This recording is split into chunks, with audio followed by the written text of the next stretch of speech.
Halo guys, ya ini aku mau tunjukkan aja ya buat ngomplitin aku punya tutorial kali ya dari rencana dari cuma sekedar selentingan ide dari orang muncul jadi kepengenan idenya untuk direalisasikan, mencoba menghitung, mencoba menganalisa, terus lanjutannya adalah coba backup dan restore-nya.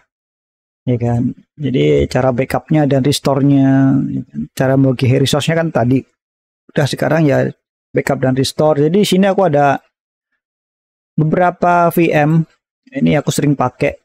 Ada ini buat server RAS. Ini Debian ini masih rencana waktu itu mau buat apa ya, ini Kubernetes. Dan server aku pakai ini Kubernetes belum jalan. Nah, termos ini buat chatting-chattingan ya, kalian bisa cek lah rencana gitu. Nexa 7 ini hosting.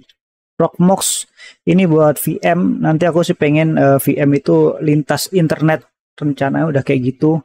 Jadi over the internet. Jadi kayak misalkan aku nih rame nih ya, Allah alam nih ya, kalau misalkan rame ada kawan di luar sana, saya mau ngejual susah nih, ya udah kita join ke sini, nanti kita bagi hasil lah gitu, bagi berapa persen gitu aja, sesuai kayak yang lain lah. Misalkan di sana nilainya berapa, 20% ya masukin ke sini, atau enggak langsung di pointing aja kan nggak apa-apa, nggak usah langsung join ke server.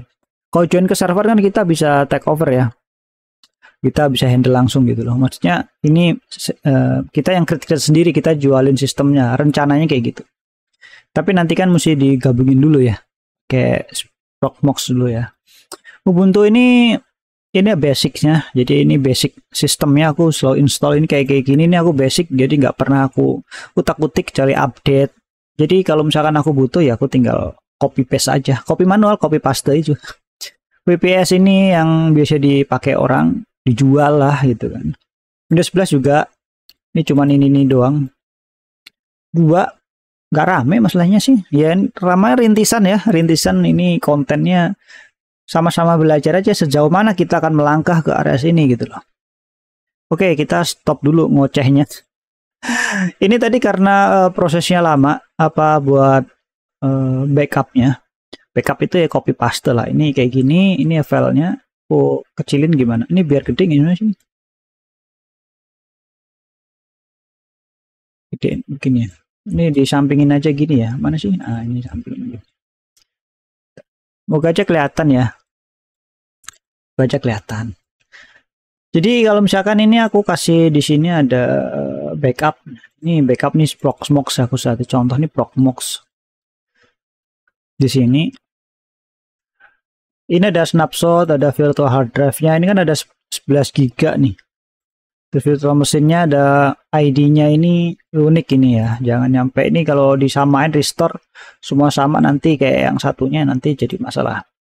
Biasanya sih aku nggak kopinya nggak seperti itu bro. Aku copy manual biasanya. Misalkan ini semua ya tinggal aku copy aja, backup. Tapi kalau cara pakai aplikasi ya pakai ini ya, misalkan di Proxmox atau VPS ini tinggal di ekspor aja tuh. Mau taruh mana gitu misalkan. Ini backup misalkan di sini. Tuh. Tinggal di ekspor aja udah, nanti dia akan copy selesai. Di sini ada statusnya. Udah selesai, dia akan terjadi seperti ini, sama persis kayak gini. Gitu. Nah, lalu cara impornya gimana? Nih, kita impor nih. Balikin lagi lah, kita mau panggil tapi dengan ID yang beda. Kayak bukan di cloning ya. Nah kan di cloning sih sebenarnya, di cloning kan tinggal clone, rename, semua selesai. Ini kan manual ya. Diimpor dulu jadi satu folder, lalu jadi ada 3 tahap lah. Kalau misalkan cloning kan berarti di copy langsung jadi gitu kan. Kalau yang langsung jadi mesin ID uniknya sama datanya semuanya sama, cuman beda uniknya, ID-nya dia yang dibedain gitu kan. Kalau di ekspor dan impor itu kita mesti manualnya ya, ekspor dulu, di copy dulu, nunggu lama, terus habis diekspor terus lalu diimpor lagi gitu kan. Itu kan prosesnya manualnya itu lama nunggunya. Kita langsung impor aja, kita cari nih, tadi ada di backup, di Proxmox, ini ada di sini. Nah, ini ada nih tuh Proxmox, kita next. Nah, ini register virtual machine in place, use existing UDIT. Nah, jangan nih restore the virtual machine the existing UDIT ini. Kalau register in place, jadi statusnya itu langsung udah jadi. Kalau restore itu ya membalikan nih yang sudah ada sebelumnya, di restore, membalikin. Jadi kayak, nah ini kita copy the virtual. Nah, create new unique ID, kita next. Nah, ini store virtualnya ini dikasih, kita nggak usah ke sana. Aku sih jarang ini kayak X1 aja lah. Apa sih virtual machine configuration folder ini restore point-nya, ada restore point-nya juga ya VPS, kayaknya nggak pernah kita. Restore point itu udah ada di snapshot sebenarnya sih. Nah, kita create snapshotnya aja.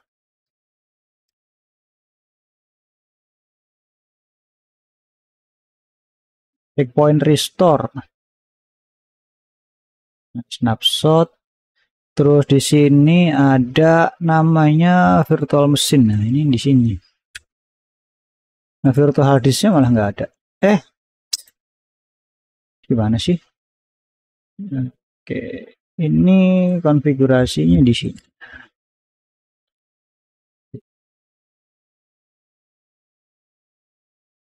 Ya, ini mah langsung jadi folder aja juga nggak masalah sih sebenarnya sih. Loh, belum toh.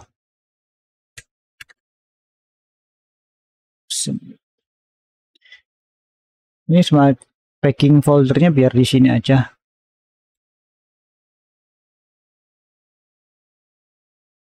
Next.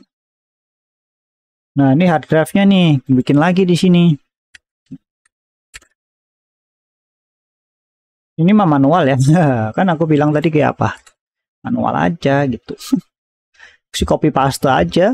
Create satu folder tinggal di copy aja hard drive-nya gitu, toh udah selesai. Tapi kalau ada config-config yang penting banget yang misalkan ada di ID-nya ya itu kayak lisensi dan yang lain-lain ya ini penting. Tuh copy lagi. Nah, ini prosesnya lama nih nungguinnya nih. Lama. Jadi ini yang tadi aku sembari nonton somasi kan, sudahlah. Nanti aja lah waktu pas ekspornya aja lah gitu. Kalau di Windows Server kayaknya ada sih Windows Server ya. Nanti kalau Windows Server ngapain tutorial, aku nggak ada rencana mau pakai Windows Server sih, aku mau pakai Linux, mau pakai Proxmox sama Kubernetes, aku mau ekspor ke sana. Bentar ya, nanti ngerebus air cuy. Jadi mau gimana pun ya nungguin aja. Atau pakai ini apa namanya command line. Bisa kali copy paste command line ya, ini pakai export import, cari tahu dulu tapi ya tinggal klik gitu loh, backupnya kemana gitu.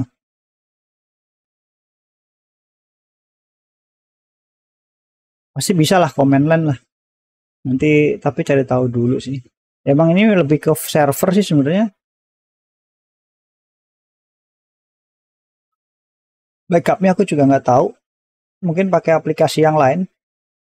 Jadi ini aku tinggal aja ya, jadi aku stop rekamannya, caranya cuma gini doang. Kalau aku sih biasanya manualnya kayak gini nih, yang paling simpel ya. Ini si hard drive-nya ini aku copy nih, kayak aku di mana, di Nexus 7 kayaknya ada deh. Di mana ya?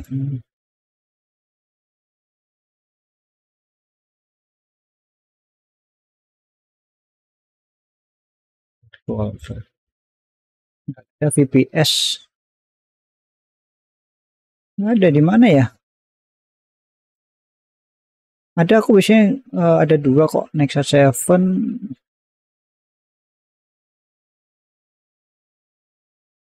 Masa OS biasanya ada sini. Loh, si ini kenapa nggak ada ya, di mana ini Kasa OS? Belum diekspor dia. Enggak kok, Ras Linux. Ras Linux aku.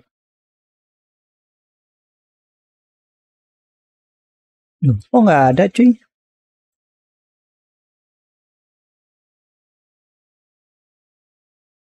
Sebelumnya aku ada kopi kok.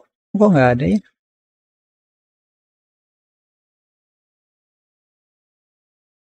Jadi aku copy ini aja deh hard disknya ini, terus aku create mesin baru aja. Udah, ini udah selesai.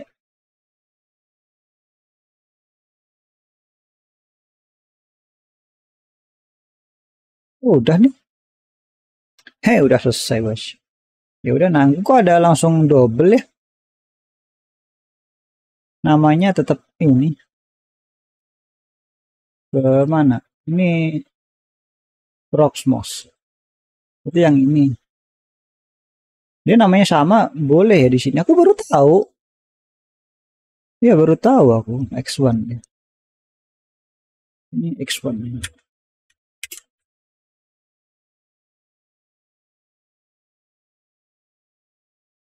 Baru tahu malah di sini ada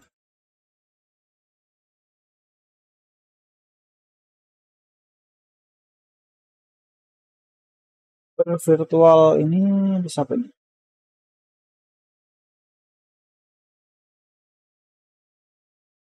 Dynamic. Dia bisa disetting ya.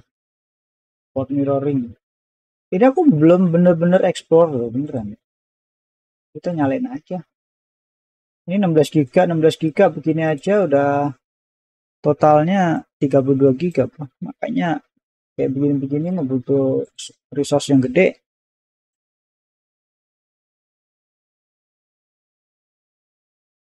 Oh, masa 42 giga. Buat menjalankan dua mesin doang. Memang haus memori kayak gini sih, bro.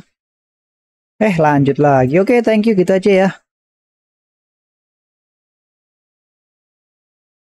Ini buat screennya, man.